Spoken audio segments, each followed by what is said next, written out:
शहरियत नहीं देता है आपको बोला जाएगा कि आपके दादा के अब्बा कहाँ पैदा हुए थे। उस जमाने में बर्थ सर्टिफिकेट का कॉन्सेप्ट भी नहीं था। बर्थ सर्टिफिकेट का कानून तो शायद 1965 या 70 में बना था। इस मुल्क में सिर्फ 6 या 8% लोगों के पास पासपोर्ट हो सकता है। वो कानून बना दिया गया। अब सितंबर में अगर सेंसस होगा तो एनपीआर एनआरसी भी ये साथ करेंगे। आसाम में सुप्रीम कोर्ट के तहत एनआरसी हुआ, एनपीआर हुआ, उसमें कुछ 20 लाख के करीब आवाम के नाम नहीं आए, जिसमें 2 लाख मुसलमान थे। उन 2 लाख मुसलमानों से कहा जा रहा है कि आप फॉरेनर्स ट्रिब्यूनल को जाओ और अपनी भारत की नागरिकता शहरियत साबित करो। और वो जो 18 लाख जो गैर मुस्लिम है, उनसे हेमंत बिस्व शर्मा आसाम का मुख्यमंत्री कह रहा है कि हम CAA के तहत आपको सिटीजनशिप दे देंगे। और आसाम में हमने देखा आज से चंद दिन पहले, हफ्ता भर पहले 28 के करीब मुसलमानों को आसाम में एक आसाम बॉर्डर पुलिस है, और आसाम बॉर्डर पुलिस किसी को भी रोड चलते आदमी को उठा सकती है और कहेगी कि तुम बांग्लादेशी हो और तुम साबित करो। तो फॉरेनर्स जो शहरियत का कानून है उसका सेक्शन 9 ये कहता है कि इल्जाम अगर मुझ पर लगेगा तो मुझे साबित करना पड़ेगा कि मैं भारत का शहरी हूं।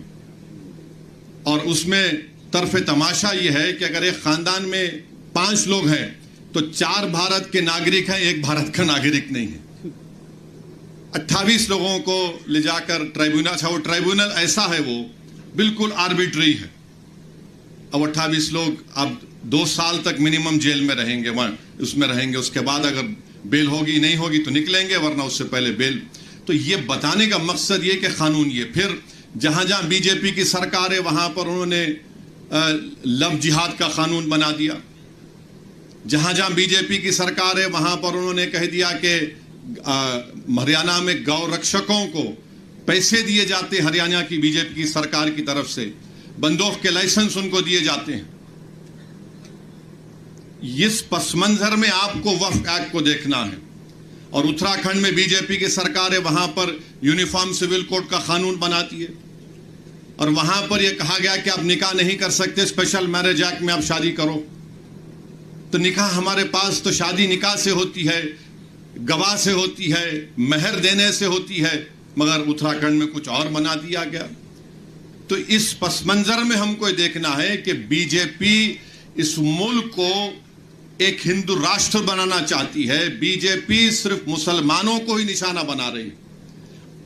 आज आप देखिए कि आज से चंद दिन पहले हाजी अशरफ अली मुनियार साहब को ट्रेन में जा रहे थे, उनको पूछा गया कि तुम्हारे पास डब्बे में क्या है, तो उन्होंने कहा भैंस का गोश्त। एक 70-75 साल के बूढ़े को ट्रेन में मारा और पीटा गया, और उसके बाद उनको कहा गया कि आप कंप्लेन नहीं करना वरना तुम्हारी जान ले ली जाएगी। इम्तियाज जलील साहब ने मुझे नंबर दिया, मैं हाजी अशरफ अली मुनियार से फोन पर बात किया, उनके बेटे से बात किया। मैं शुक्रगुजार हूं इम्तियाज साहब का कि उन्होंने यहां से जनाब खिजर पटेल एडवोकेट को भिजाया, जो गए मुंबई को थाने गए, वहां पर नॉन बेलेबल सेक्शन लगवाए, उनकी बेल को कैंसिल करवाया। फिर आप देखते हैं कि एक हरियाणा में एक वाकया हुआ, बच्चे जो है गाड़ी में जा रहे, नौजवान बच्चे कभी खाना खा के जा रहे हैं, गांव रक्षक, जिनको गांव रक्षक कहना तौहीन होगी, राक्षस कहना पड़ेगा, उन्होंने क्या किया, उन बच्चों को बोला रोको गाड़ी। तो उस गाड़ी में बैठे हुए बच्चों ने समझा कि वे हमारे कोई दोस्त हैं जिससे हमने चंद दिन पहले लड़ाई लड़ी, कहीं वो हमको रोक कर ना मारेंगे, गाड़ी भगाया उन्होंने। 30 किलोमीटर कंप्लेन नहीं करना, वो राक्षसों ने उस गाड़ी का ताक़ुब किया और फायरिंग की, और फायरिंग करने में एक बच्चा की जान चली गई। और वो बच्चे की जब जान चली गई तो पुलिस उसके घर को आकर, हरियाणा की पुलिस कहती है कि देखो ये जो लोग मारे ना, ये गांव रक्षक हैं, अच्छे लोग हैं, इनसे गलती हो गई। मैं उम्मीद करता हूं कि इंशाअल्लाह ताला जिन पुलिस वालों ने कहा कि उनकी औलाद भी ऐसी मरे, और कोई आकर उनसे कहे कि मारने वाला बहुत अच्छा था, तुम्हारी औलाद मर गई। अच्छा, फिर मारने के बाद ये जालिम लोग क्या कहते हैं, हमसे बहुत बड़ी गलती हुई कि हमने अपने ब्राह्मण समाज के बच्चों को गोली मार दी। अब आप बताइए, इंसान इंसान होता है, बाद में ब्राह्मण होगा, मुसलमान होगा, नहीं होगा, कुछ भी होगा। ये कहा उन्होंने इंटरव्यू में मीडिया को, हमसे बहुत बड़ी गलती हो गई। और वो गाय रक्षकों को लाइसेंस कौन दे रही है? बीजेपी की हुकूमत। फिर अमरोहा में एक स्कूल का वीडियो है, एक 8 साल का बच्चा है, अपनी मां के साथ स्कूल गया और उसकी मां के साथ जो लोग हैं वीडियो रिकॉर्ड कर रहे हैं। प्रिंसिपल कहता कि तुम्हारे बच्चे को स्कूल से निकाल दिया। अम्मा बोलती क्यों निकाले? बोले ये अपने टिफिन में गोश्त लाता है और धर्म परिवर्तन कर रहा है। कोई 8 साल का बच्चा धर्म परिवर्तन कर सकता है? और प्रिंसिपल ये कहता है कि यह बच्चा बड़े होकर मंदिरों को तोड़ेगा, बम बनाएगा।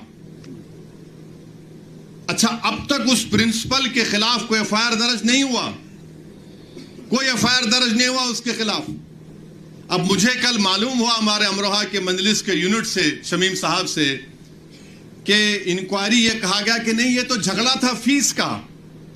अबे फीस का झगड़ा है तो तुझे क्या, तेरी क्या जरूरत कि तू मेरे बेटे को कहे कि तू बड़ा होकर जिहादी बनेगा? तेरी क्या जरूरत तू ये कहे कि गोश्त लाकर धर्म परिवर्तन 8 साल का बच्चा करेगा? 8 साल का बच्चा कोई कर सकता है धर्म परिवर्तन? बताइए आप। ये नफरत पैदा कर दी गई है मुसलमानों की तरफ से और इसका जिम्मेदार नरेंद्र मोदी है। इन्होंने एक सब तमाम किया। हां, ये 2014 से पहले भी था, मगर जिस ऊंचाई पर लेकर गए इसका क्रेडिट नरेंद्र मोदी को और उनकी हुकूमत को जाता है।